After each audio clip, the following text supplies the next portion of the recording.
What if junk robots were printed?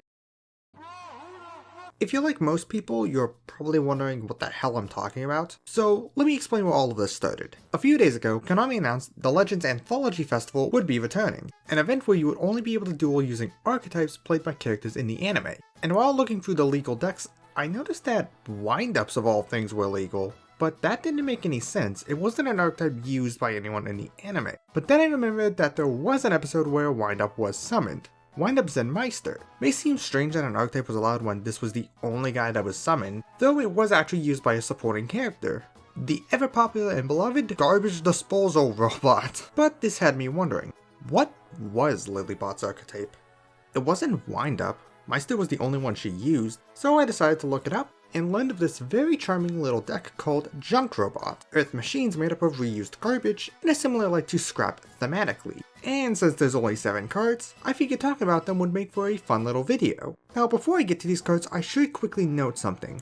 Despite being called Junk Robots, these are not actually junk cards, meaning that they don't work with any of the junk archetype from 5Ds. The reason for this is that the Japanese name for this archetype doesn't have the word junk in it, which means that if we ever get these cards, they'll have to change the name to avoid a Frog to Jam situation. I'm guessing it'll be changed to Litter Robot. The first of the Junk Robots is their only level 3, Junk Robot Teapot Kangaroo. It's got 800 attack and 1200 defense, and if either player would take battle damage while this card is on the field, you can send it to the graveyard to make the damage 0. Okay, so important thing to mention right out of the gate, none of the effects actually matter when it comes to putting these. Not a single one of them had their effects come up in the duel, so they're basically all just vanillas. And the fact that the effects weren't that important to begin with can be seen with how they designed the effects, namely that they all have the exact same activation conditioning of sending them from the field to the graveyard to use. Unfortunately, none of them are good enough to warrant sending them from the field to the graveyard, Teapot especially since it's basically just a worse Karibo.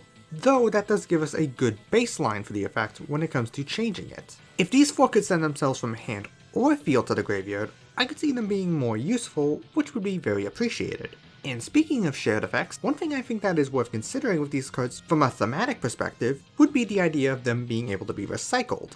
This will become more clear when I talk about the spell cards, but in short, the theme of this deck is reusing garbage in order to make your plays, and I think giving them the ability to be recycled, or reattach themselves to an Xyz monster, would add to this theme in a good way.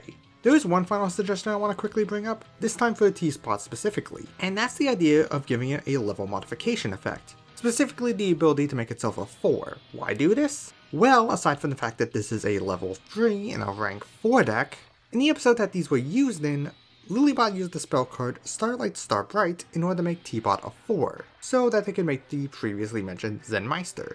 She would later lose this card, which was found by Yuma, and he then later used it in the episode to summon Utopia in order to defeat Lilybot. Teapot getting a level change effect would be a good way to call back to both this card and the episode where these cards originated from. The first level 4 is Junk Robot Camel Cycle. Holy shit!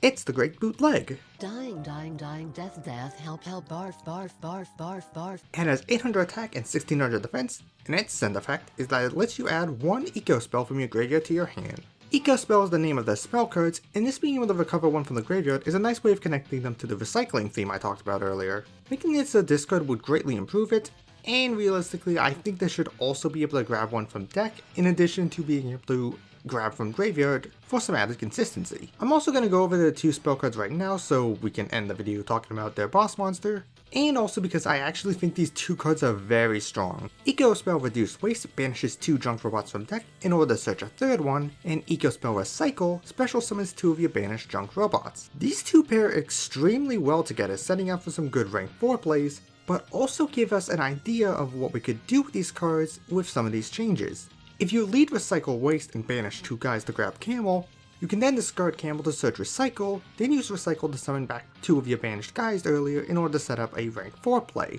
all off of 1 card without using your normal summon. Or make a rank 3 since it doesn't say different names on either of these cards, and you could grab 2 Teapots. And I could even see the Eco Spells having their own graveyard effects that allow you to recycle these guys more. Like maybe Recycle banishes itself to add a guy back from the grave to hand, or Reduce Waste adds itself back by banishing a junk robot from grave. One more thing about Camel, in the duel where Lilybot made Meister, Camel was the force she paired with Teapot to make it, but before that, Yuma ended up taking 600 damage out of nowhere which wasn't explained, so I think Camel should have an effect to deal 600 damage to tie into that. The next one is probably my second favorite junk robot, and my favorite one name-wise, Junk Robot Kleinaga. It's got 1200 attack and 800 defense, and its send effect lets you recover a junk robot from grave. The effect is a nice recovery, allowing you to recycle one of your guys, though it would be mainly used to grab back Camel. If it could search from deck, I could see this being used to grab Campbell, then using it to search one of the spells, though you wouldn't be able to get 2 guys on the field due to not being able to get 2 guys into banishment for recycle. Though I could see recycle summoning from graveyard or banishment, so in that situation you go Naga grab Camel, Camel grab recycling bring the 2 back. As for its additional on summon effect, my suggestion would be on normal special summon, you can bring back a junk robot from grave, since this would allow for more field setup for Xyz summoning. Plus their boss monster was made with 3 guys, and Lilybot did start the combo with Reduce Waste and Recycle,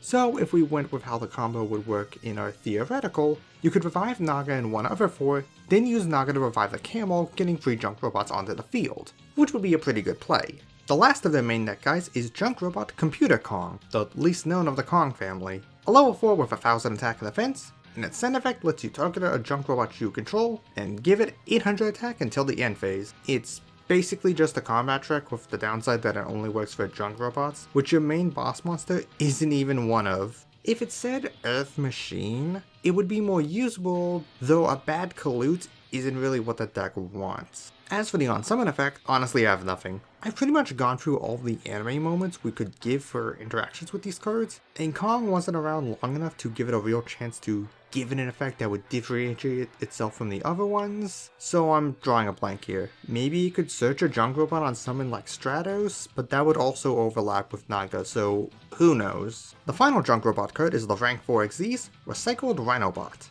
It's an Earth Machine with 2700 attack and 2000 defense, and requires 3 Earth Machines as material. It can detach a material from itself to give another monster you control 500 attack permanently, and it can use this effect as much as it wants. But if it has no material during the end phase, it destroys your weakest monster and burns both players for its attack. The Ring of Destruction effect is funny, though it would need to be changed so you take the damage first to avoid a draw situation, since that's part of why Ring of Destruction had to get changed. But as for its actual effect, it's not fantastic. For a card with this design, I would have expected some battle related effect, and I guess it technically is, but I expected it to be boosting itself.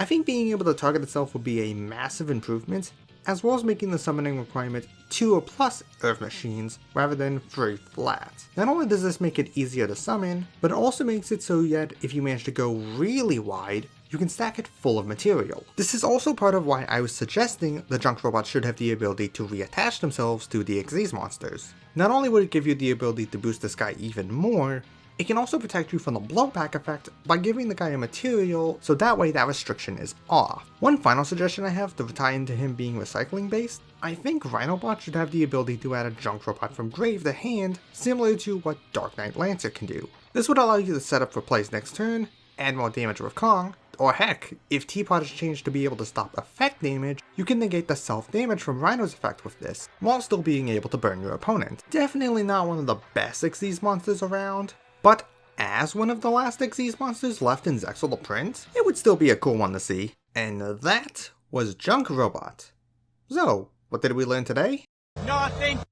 I don't think these cards will be printed anytime soon, but that's not why I wanted to talk about them. I just think they're a neat little series of cards with some charming artwork and a potential direction to take that could lead to them being someone's pet deck. And I think that's worth talking about, even if they're never going to be meta defining. I will say one thing working towards seeing these guys released is the fact that Zexal hasn't gotten a full archetype release since the Animation Chronicles started. With only a few releases, that gives us a taste of some archetype, and I think there is a decent chance that one of the new archetypes we get in this year's Animation Chronicles is from Zexal, though it is going to be competing with a lot of other Zexal archetypes for that slot. But personally, I am going to be rooting for it to take that slot, even if it's extremely unlikely. Regardless, I hope you enjoyed this short little discussion. My name is Era, thanks for listening.